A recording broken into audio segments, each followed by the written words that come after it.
Good morning. I'm Marg Hemsley and I would like to welcome you to Session 5 of our Event Planning and Risk Management series. Today we're here to talk about volunteers. While we're talking about events risk management in the main, today's topic has got a much broader context for CRCs, as many of you may be volunteers yourselves and manage them in your day-to-day activities. Managing volunteers is not a lot different from managing employees, and the responsibilities are the same. In the eyes of the law, when it comes to rights and responsibilities, you need to know what those things are so that you can actually make sure you carry out your duties. I want to stress that today's program is actually about information. It's not professional advice because I'm not qualified in this area of managing volunteers from a formal point of view. But while I'm a certified professional in risk management and human resource risk management, what I'm sharing with you today is general information that will help you to understand better what your responsibilities are and to offer you information as to where you can get and obtain the right advice for your particular circumstances if you're having difficulties. You might want to have a pen handy, and you can also receive a copy of this presentation from Rosalind at the conclusion of the broadcast by emailing to westlink@rdl.wa.gov.au. And I will endeavour to answer any questions also that you might want to send in after the broadcast. But remember that during the broadcast, you can also ring in at any time if something comes to mind. Rosalind has sent out to all of you a set of sheets, resource sheets and such like, which we won't particularly be referring to today. But if it jogs your memory during the course of the process afterwards, please ring and we'll see what we can do for you. We'll go to the presentation now, and I'm going to take you through a series of issues relating to managing volunteers. So first we're going to define what a volunteer is. It should be pretty straightforward, but we'll just go through the rhetoric of that. Looking how to scope the roles and responsibilities in events, how to demonstrate your duty of care, also protecting the volunteer's interests, and any documentation that you might need to go to. I want to stress today that the key source of information for this has come from Volunteering Australia, which has come from a relationship over the years that we developed with them. When I was working with local government insurance services, we developed a manual for councils to actually work with volunteers. So some of this information and those fact sheets that you've got have come from those resources, so I really want to acknowledge that. When we start looking at what a volunteer is actually there to be of benefit to the community, and their activities should also be of benefit to the volunteer. They should do things of their own free will and without coercion. So in other words, you can't direct them to do things that they don't want to. And you have to remember that they're not for financial payment other than reimbursement of expenses, which we'll go into a bit more. The key point that you must remember of all of this is that volunteering is not a substitute for paid work and doesn't replace or constitute a threat to the job security of paid workers. If you do actually end up doing that sort of thing, and even though it sounds like it's in good faith, you could be facing industrial action from your employees. So that's a very key focus that you need to remember, that they're there of their own free will. So a question I'd like to pose to you is, what's the difference between a traditional volunteer and an event volunteer? I'm very mindful that we're talking about events, but there's a fine line between the two of what's what. So in my experience, an event volunteer usually sees themselves as a helper rather than a formal volunteer. So they don't always go through a formal screening process. So they just see themselves as coming along to give a hand. How do you see them? It'd be interesting at the end of the broadcast whether, if we pose that same question, whether you'd have the same thoughts as you've got right now. So when we're scoping managing volunteers, there's a whole range of things. Not the least in the centre of all this is understanding what your role is in this process. Linked very closely to that is, what is their role in it? How do you orient them and introduce them to your organisation? And how do you instruct them in what they need to do? You look after their safety. How do you engage these volunteers? Do they just come along and everybody's suitable, or do you need a more formal process? What insurance do you need? And how do you reward and recognise them? They are all key factors of managing volunteers. So one by one, we're going to work our way through this honeycomb. And when we come to the end of the broadcast, you should have a better understanding of this whole issue. So let's have a look at your role. Now you do have to remember that you are the boss if you're managing the volunteers. There's no questions, no arguments, but I'm not sure you can say, we'll just do things my way. You've got to keep them safe from harm, that's the first thing. You've got to make sure that they can do what you need them to. Lots of people are willing, but they're not necessarily capable of doing what you want. You must give clear duty statements and orientation, and you've got to value them and their contribution. So what does that really mean for you? Firstly, you need to understand what you need from them, and you will need to be actually making some sort of duty statement along the way that actually allows them to understand what they can do, but more often than not, you need them to understand what they cannot do. So let's have a look at what they have now as their rights. And if you are volunteers, these things apply to you as well. You should be offering people worthwhile and stimulating activity. If you've got volunteers, whether it's in your event or your organisation, they just don't get to do the things that no one else wants to do. Obviously, a healthy and safe environment. They need to be able to be comfortable to say no if they're uncomfortable with any task assigned to them, and not sort of pressured into it because you really need them to do it. They need to be provided with orientation. That is to your own organisation and what you're all about, and also to the environment you're going to put them in. They need adequate training, support and supervision. Now, one thing about this I need to tell you is that if you are dealing with staff, there's very high standards of all of these things you have to do. When you're dealing with volunteers, it should be commensurate to what they're doing. One of the things that triggered us being involved in volunteer manuals was because HR managers of organisations felt that volunteers should go through a full orientation program. Now, that's not necessarily relevant to somebody who's working for you once a year, once a week, periodically. So you have to pick out what things are relevant and how much do they need to be putting in when they're already putting in a lot of volunteer hours. They also need to be given feedback, and they need to be recognised for their contribution, and they need to be protected by adequate insurance. And they have authorised out-of-pocket expenses reimbursed. Now, the word authorised comes to mind there. You need to set those parameters before you actually start doing that as to what you're going to pay them, make sure it's equitable for things. If they're driving to certain places, you need to be having an agreed mileage rate with them, just the same as you would for employees that would be out of pocket. But remember, they're already giving a lot to you for nothing. Make sure that it isn't a cost to them. Albeit some volunteers are quite happy to say, no, I'm happy to absorb that. If that's the case, you need to be putting that in writing. So once you've looked at your role and their rights, well, now you're actually ready to have a look at what you want from them. So there's two things about that. There is the job you want them to do, and there's how they go about it. So you need to be very clear, again, as to what tasks are you giving them to do, what duties have they got, and how are you going to direct them in a simple manner. Remember, being volunteers, you need to treat them as adults. It's not about children being directed and only allowed to play in certain points. You need to be debating with them about things and coming to a shared agreement. You will require them to be dependable and to notify you if they're unable to attend something. Albeit, if they choose not to attend at the last minute, that is their right as well. You need to be willing to undertake, they need to be willing to undertake relevant orientation. So you might be asking them before you run your event, for example, that you want them to come to a briefing. One comes to mind for me is the Rottnest Channel Swim. People that are volunteering their boats and their time and whatever have to turn up on a certain day or time the week before, and they go through a briefing of the emergency procedures, what's going to happen, what you need to contribute. So depending on the scope of what they're doing, that might be a requirement, because often they're going to be at the front line of your events, and if something goes wrong, they're going to be the ones that need to respond. And more importantly, they need to represent your organisation, so they need to be actually briefed at what they can say, can do, and what they can't. They need to maintain confidentiality as well. Now, that's not always relevant in events, but in some of the things that you do in your agencies, they might come across people who want to share things with them. They need to understand that what's in the agency stays in the agency.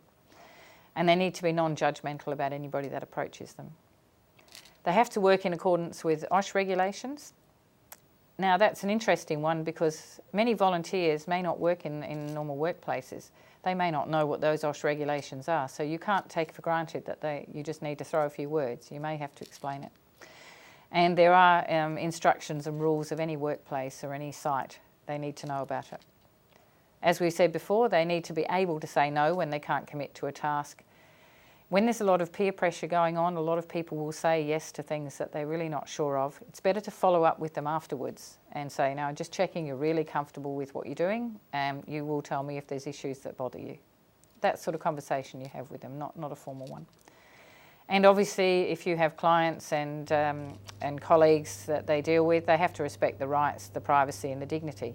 Now, this set of rules is useful for you to actually give to people when you actually engage with them in any form, so that they actually know what the rules are for them and that it's a two-way street. You give and so do they. And ultimately the community benefits, of course. Engagement of volunteers, this is probably things that's not done as well in events as it's done in maybe an organisation. It's not so much about the engaging of the appropriate ones, it's about how do you reject somebody that you think is unsuitable? Because especially around events, people get really excited about this kind of thing. So what they're actually doing when they come along is meeting their needs as well as yours, and sometimes more their needs than yours. But anti-discrimination legislation actually applies to all of this stuff. Now, if you're not familiar with the equal employment opportunity legislation, what that actually says is that everybody has to have an equal chance at doing anything. And it extends beyond the boundaries of an organisation into the general public. So if they come to your event, your organisation, and they want to volunteer, and you sort of go, oh, I don't think you're suitable, they do have a case to go to equal opportunity. And it doesn't happen often, but when it does, it can be quite tricky. So you have to make sure to prevent any of that happening is that, A, you're really interviewing these volunteers, however informally, and doing some documentation. If you feel they're not right for the job, you have to have a reason, and it has to be to do with whether the role was unsuitable for them, what was the selection criteria, how did you actually do that interview, and how did you determine they weren't suitable. Those are the challenges that you might need to do. Ideally, you'd have a rejection reason that is explained to them, and if possible, give them an alternative role. Because if they're willing to actually come to your organisation and offer their time, it will be a shame not to use it. It just might not be where they particularly want to play. You need to actually demonstrate, should anybody, even from a local community point of view, people will go to newspapers and things like that if they feel they've been dealt harshly, even if they don't go to equal opportunity. So you need to be able to demonstrate the reason that you had reasonably and practically assessed this person and that they were found not to be able to do the job. Now, good reasons for this often are under a duty of care, that if you think that they are not physically fit enough to do what you want and you've seen evidence of it, you can't just say you don't look fit. You would have to be saying, you know, do you have the ability to lift, carry, move, do whatever? If it is a language barrier, that's always a tricky one. If you want people to be upfront giving information and people can't understand them, that needs to be handled with great care. That's where you might find the alternative job and just explain that it might be better for them and for the people that they're dealing with that they do this, because there are sometimes people who have difficulty understanding. It's not about saying you are of any background or language. It's just about comprehension and the need to get clear information across. And also you've got to consider police clearances and working with children clearances. So if you're running events that involve children or other sort of things like that, be very mindful that you may need to be asking for these. So that's part of the discussions you have with people when they're engaged. Please understand that there's legislation around and we may need to do some clearances. And if you're doing police clearances and these working with children clearances, it would be at your cost, not theirs if they're volunteers. But that also depends on how much interaction they're going to have in those areas. So engagement is very much similar as employing staff, depending whether it's short or long term. A short-term volunteer can give you as much problem as a long-term staff member. In the things that Ros emailed out to you, I have included a demonstration of an application to work as a volunteer. Now these are only sample things that I've sent out to you. Have a look through it and see if anything's useful. So for an event, you could have a very simple form. But one thing you have to remember is you're registering your volunteers, you'll be insuring your volunteers, so you'll have to have all that information anyway. So it's always a good way to make sure that you have an application for any sort of volunteering that anybody does in an event, in an organisation, or in any part of your day-to-day work. So that's really important. Now that leads us up to the level of insurance. Now I want to clearly tell you that I'm not an insurance advisor, but I have worked around a lot of volunteers. I also have worked in an organisation that had insurance brokers. So again, this isn't advice, but just bringing you aware that you have to look at volunteers and consider what happens if they get hurt or suffer a loss. Now remember when we talked about liabilities, suffering a loss can be physical, or it can be a loss of money or valuables or something else. You also need to be sure that they actually did this at your event. So that's the other reason for registering when people are with you. Sadly, some people do rort the system and they might have had something that happened at home, but they will actually say, no, I did it at your event, I need some insurance on it. So you need to, when people are working for you with your registration, demonstrate the hours that they were there and what they were doing. So that's part of this, getting hurt or suffering a loss. They'll then be able to register a claim if they can demonstrate it was at your event. They also very often, especially if you're on a weekend event, they will have a day job. And so if they actually get hurt, they might not be able to go to work in their normal place of work as well. And because they didn't suffer their injury at their workplace, they won't have workers' compensation. So you'll have to be very mindful that you've got to cover that personal accident kind of thing as well on your job. But again, discuss this with an insurance advisor. The other thing that they could do is accidentally hurt or cause a loss to somebody attending your event as well. So there needs to be some sort of insurance related around that. But can't stress enough, make sure all of them are registered as formal volunteers in your event with dates, times, duties, and a demonstration that you have actually done the best that you can to instruct them and orientate them to the sort of things that they might come across. So that's quite a big one. I'm sure that you will probably have most of this covered and you all have insurance advisors, but just be sure that you just ask those questions of your insurance advisor. Does my insurance cover these kind of things? Well, duty of care and safety and well-being, this is a big topic at events, and having carried out many events, attended many events, I know that all the rules go out of the window when you're in the middle of a paddock setting something up. You know, it's not easy to have that nice thing that lifts everything, or pushing a trolley over rough ground and everything else. So you need to take extra care. So the three key areas where you see issues that happen at events, there's not massive amounts that I could find in my research around there, but back injuries, shoulders, knees, things like that, sprains, they can happen. Burns from hot water. It's amazing how many times in the tea tent the urn is positioned as such that people can get hurt, you know, dripping hot water, touching the urn and such like. So how you set up is important. And more important than that in outdoor events as well is that sun care. You'd actually often forget that if you're going to be out on an event all day, that's one of the biggest issues. So the issuing of sunscreen and water and making sure they wear hats and things like that is really important. So your OSH policies and procedures are going to be tailored to the activities that people are doing. Everything applies. As far as the legislation in safety and health, volunteers come under those other people that are around your workplace and your work activities. And events under the CRCs are part of your activities. So you would simplify them. You wouldn't have great long legislative things. You would be saying that you know, it's their duty to take care of themselves and other people, and that applies to yourself as well. So tailor them down, and some of those fact sheets that we've sent out, you will see, for example, there's one on SunSmart that's just a paragraph, and there's a manual handling one that's just a page. It's really just collecting people together at the start of the event, briefing them and saying you will come across these sort of hazards. We ask you to take care of your back, ask for help, 2 people lift things, don't drag more than you can carry, all of those sort of things.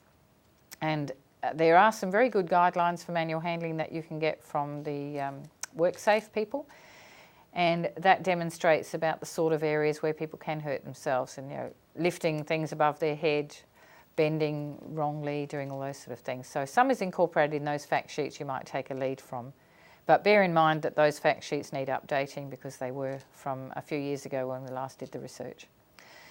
Induction processes of anything that they do out there need to be adjusted for their roles and tasks. So it's not one blanket thing to everybody. You might sort of, in the basic care of your back, that might be the case, but if you're in the tea tent, you might be pointing out to people the sort of areas that seem obvious, but you need to be demonstrating somewhere along the lines that you did a checklist.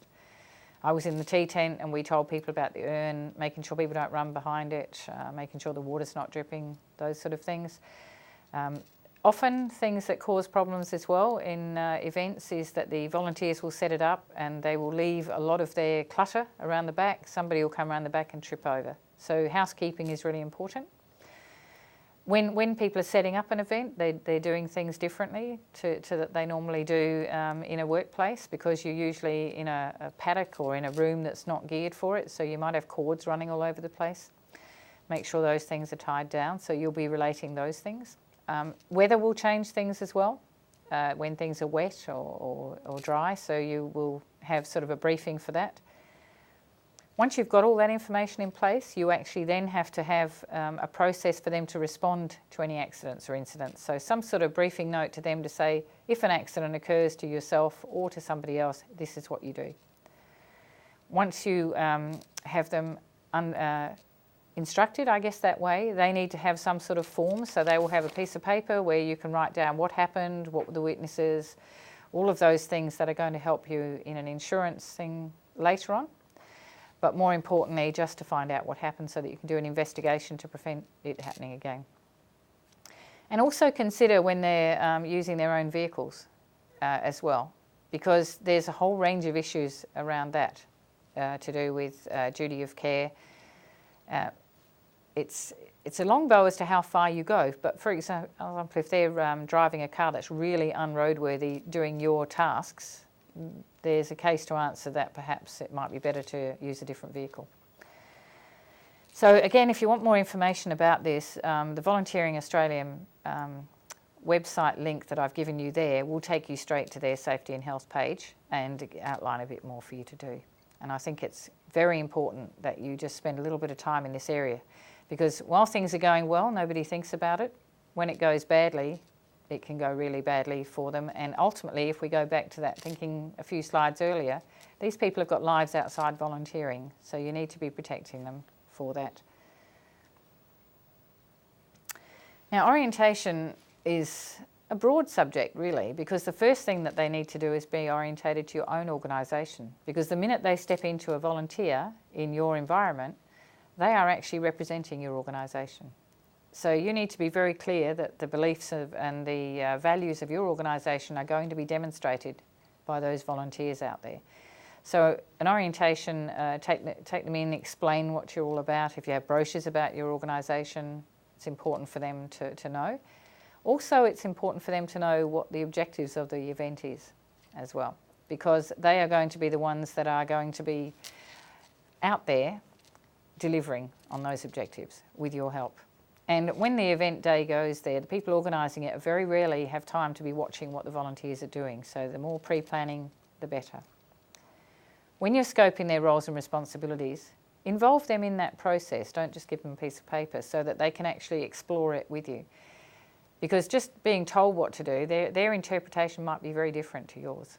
So it'll be very good if you can actually sit down and say, this is how we see what you're going to be doing on the day, and you're responsible for X, Y, Z. So would you like to tell me how you think you might run it?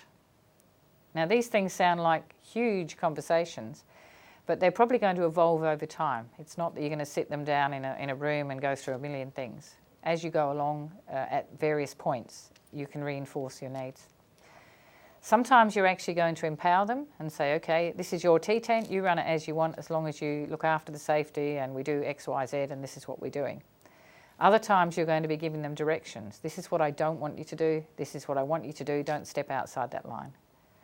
And that's probably in areas like traffic management, and but of course they've got to be suitably trained there anyway, or any other areas where there are high risks. And then also instruct them that if there's anything that goes wrong, they respond immediately, but also document immediately. Because very shortly after an event or an issue happens, people start talking and then they actually forget what they originally saw, and it starts to become the groupthink.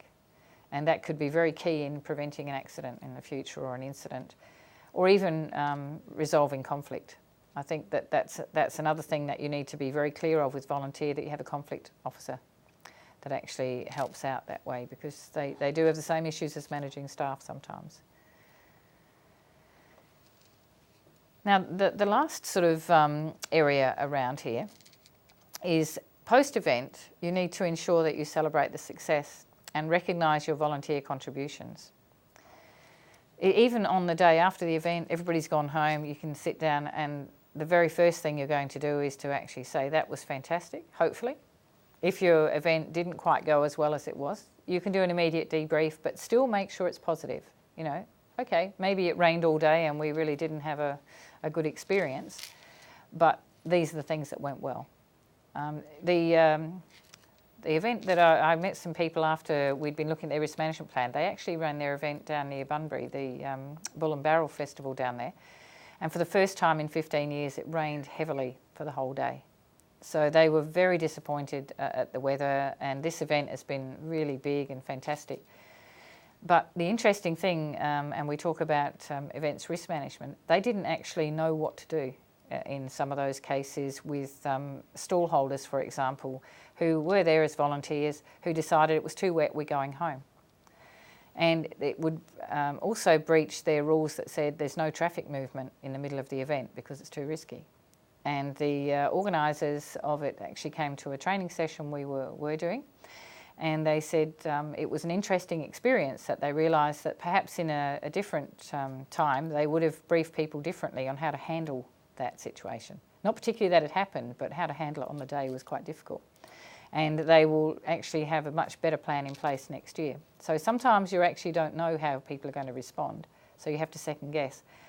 But if you do look around at when things, whether it's weather, whether anything else happens, the volunteers are usually the ones at the front that need to be able to deal with it. So it's better to arm them, and then you're going to celebrate the way that they handled those kind of things, because I think that is really, really important. When you actually also look at your volunteer contributions publicly is really important. So any opportunity you get, you need to be putting them up front at how well they did. And within the team as well, if you have a team celebration, don't forget to invite them back. And take every opportunity to promote the volunteer role in your events as a contribution to the community. Now, the thing that I was saying before about volunteers in your events, when you look at all this sort of thing, it does actually make quite a bit of difference to how you actually engage with people that are running events. The volunteers come from many different places, and if you start making a list of volunteers, you start off with your own volunteers from your own organisation. Now, all of those things that I've just told you so far relate to how you manage your volunteers. You also are going to have volunteers from other organisations that you're not necessarily in control of. For example, you might have Lions clubs, any other service clubs, Rotary clubs, and their groups of volunteers. The bigger the event, the more groups of volunteers you have. So if you're inviting these people to your events, you would want to be seeing that they're managing their volunteers, and in the main people do, but there's a line between what your volunteers are doing and what other people's volunteers are doing. So again, you must be clear as to everybody's role and responsibility. And harping back to our liability talk as well, it's who's responsible for who on the day, and all of that stuff should be documented. So summing up this, and this session I would say is not as long as the other sessions because the topic is actually not as big. So if you've got any questions that you'd like to ring in relating to any other things, we've got some time today to actually be able to answer some other questions. So I'm going to put this number up right now. So if you want to log a few calls about anything we've talked about in the last few weeks as well, as I go through this summary, we can address those calls. And other than that, what I'd like you to do is to actually, once we summarise this, is you've put some time aside for this, is to read through those fact sheets while you've got this in your head so that you can actually get some benefit out of putting it back, and then you can send those questions through to Ros. So I want to just go through these key points now that we've just done a whole run around and give you some thinking time as to whether you've got any questions, is that you have to enjoy and embrace working with volunteers. and their involvement in events. No matter how tiresome it can get sometimes, and having worked with many, many volunteers, it can be demanding sometimes. Make sure that you do understand those relevant laws, and I really encourage you to actually get onto that website for volunteers, Volunteering Australia, and make sure that they can actually use their resources to instruct you in how to deal with them. You need to also protect and enhance their well-being. The thing with volunteers is that whilst they're doing things for you, you have to remember that volunteering is a reason for a lot of people to get up in the morning if they don't actually have a day job, or maybe they're retired. So be very mindful that you are actually doing them a service as well by allowing them to be part of your organisation. So that's part of their well-being and their reason for being, and they do have so much to contribute. You need to reward and recognise their contribution. It doesn't have to be in a big way. It can be just a letter from the president of the organisation. It can be a certificate. They're very well appreciated by volunteers, is to have a certificate thanking them for their involvement in a particular event. And really nice sometimes if it's a framed certificate, depending on how big their contribution is. And some people even go to getting little badges and pins and things like this. It's very good. And you've got to make sure that you understand that most of you are doing well beyond what your roles are in these CRCs, and you need to keep up the good work as well. I thought we might, it doesn't appear that you have any questions right now, but as I said, I would really appreciate it if you would read through those fact sheets, and if you've got any value to add to them, that's all good for the industry. But take a little bit of time out of your busy day when you've got this time aside to be able to read through these. And I'm going to conclude this with a poem like I did last time. I was researching out there and sort of saying, how do you reward volunteers? And I came across this really good poem that actually, ironically, came from the coordinator of volunteers at the Peterborough Family Resource Centre in Ontario in Canada. So it just shows that no matter where you are in the world, volunteers are still well respected. And this was actually submitted to a publication that was actually as a thanks to volunteers of Ontario that they published. And it's called Dream Chasers, and I think it's very relevant. It says, "They are our dream chasers, reaching high towards the sky, always believing they can make it happen, never saying nigh. They help us climb tall mountains, navigating the compass along the way, taking us to new and exciting places, never leading us astray. They help us build strong communities, wrapping families in their arms, seeing the many opportunities, forever working hard. They number their many, these volunteers. They have given so much to us. How do we show our gratitude? Thanks just doesn't seem enough." If you'd like a copy of that, I'm happy to actually get Rosalind to send that out to you. So just to close out today's session, I'd just like to summarise just quickly what we've covered. It's just a matter of understanding the roles and responsibilities of yourselves, your volunteers, and the volunteers of other organisations that come together. You need to make sure you endeavour to do the right thing and enjoy working with a variety of good people wanting to help their community or their special interest group. The most important factor is your record keeping and the ability to produce information relating to volunteers and what they were doing as part of your team, for whatever purpose anybody might seek it. It's part of that liability issue that we spoke about the last time we met, but also it's for the records of people of the future. I hope you enjoyed this presentation today and have learnt something that will be useful for your CRC. Now the next session in our series, and that will be the last one in the series, is about compiling your risk management plan.